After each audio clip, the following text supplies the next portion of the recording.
Well, many of us have enjoyed the dry, sunny weather this week. It is causing serious problems for farmers, and Elizabeth was telling us just how dry it's been. And farmers say that the lack of rain will massively affect this year's crops and livestock.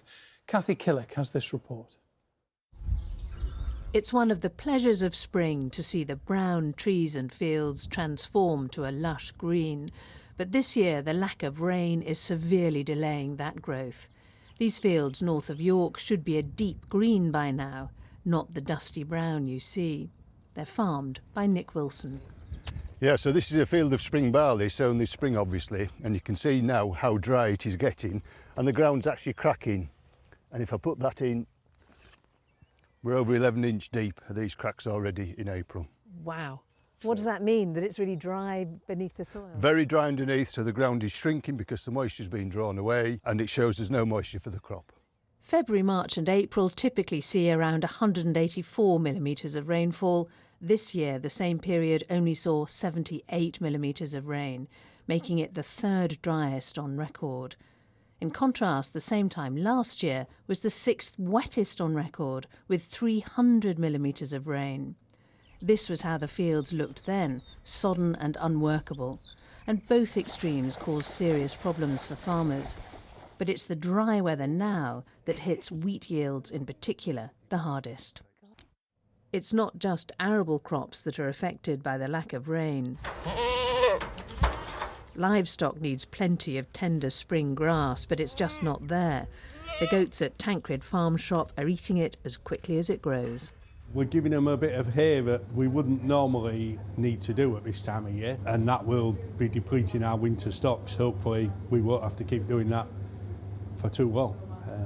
Otherwise we're going to have to buy some in, and you know, it'll be in short supply if it's dry everywhere else. You're wanting some rain then, aren't you? I am, yes. Yes please, if you can organise it.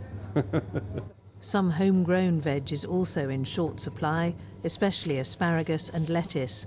Dean is stocking whatever he can get hold of while hoping for rain.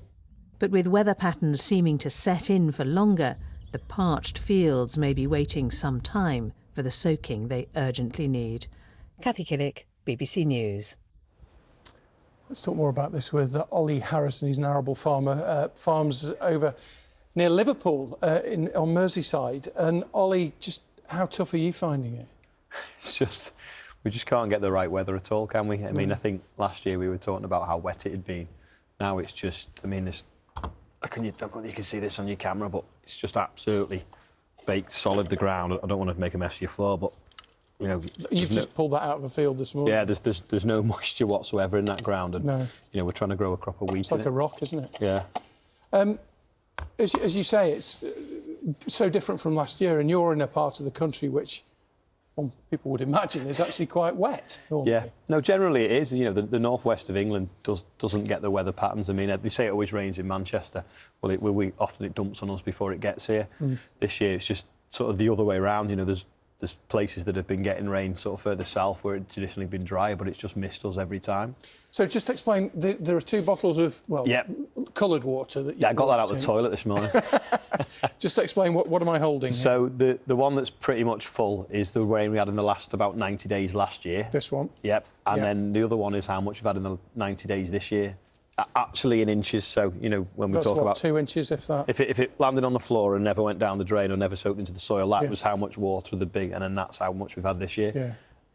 And what does that mean for your crops that you put in sort of already this year or whatever? What does it mean? They've just not really grown for the last 6 weeks. You know, they're probably around this high when they should be there, and they should be what they call tillering, so they put out loads of different shoots and produce loads of seed heads. Well, instead they're just in survival mode. You know, they're just trying to stay growing, and they're only, you know, 3 or 4 inches high. And is it too late for them now, or could a deluge help?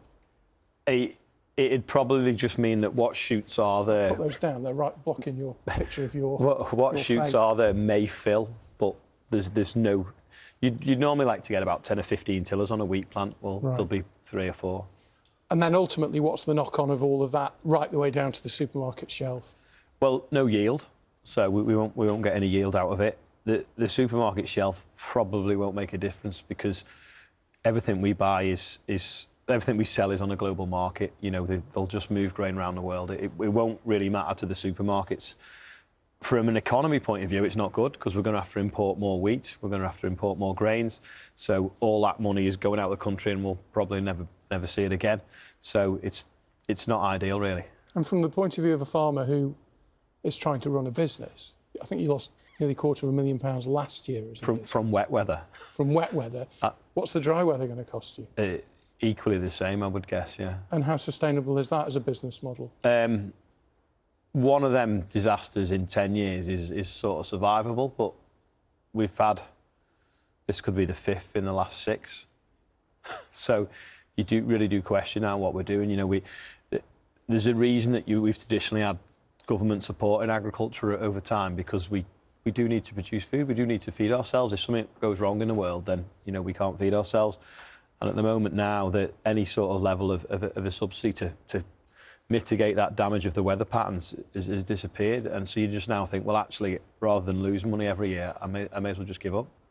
And is that something that I mean, I know farming, although there are thousands of farms across the country, it's a small community. Is that something that other farmers are saying to you as well? Yeah. I mean, the economics of growing corn in the UK at the moment now aren't there at all, and haven't been for a while, and don't look any better. And that's the sad thing. You know, you always wait for that perfect year and you start again, but you can't afford to do it because you're risking your home now completely. And I mean, as you say, that makes you question whether you can actually continue to be a farmer. Yeah, you know, we have some diversification which kind of props us up. I mean, you call it diversification, but it's technically throwing good money after bad. You know, we can make money out of our holiday let and some of the different diversifications we've got going. I mean, even the YouTube actually pays well, but you get that, you make that money in one area and then you spend it on growing corn that then costs you more to grow than you harvest off it. And then you just think, well, actually, I may as well have not planted it in the first place. And there's a lot of farmers thinking that now. And do you see this as as you mentioned, if it was once every 10 years, it's survivable, it's been 5 out of 6 or whatever. Do you see this now as the pattern going forward? Yeah, I mean, a lot of people say, is it climate change? But I mean, if it's too wet, they say it's climate change. If it's too dry, they say it's climate change. You know, it is just weather. But the economics have changed so much, especially since the war in Ukraine. Our input costs are 3 or 4 times more than they used to be. But the output price is the same it was 20 years ago. So the balance is just so different now that, the economics are just not there anymore.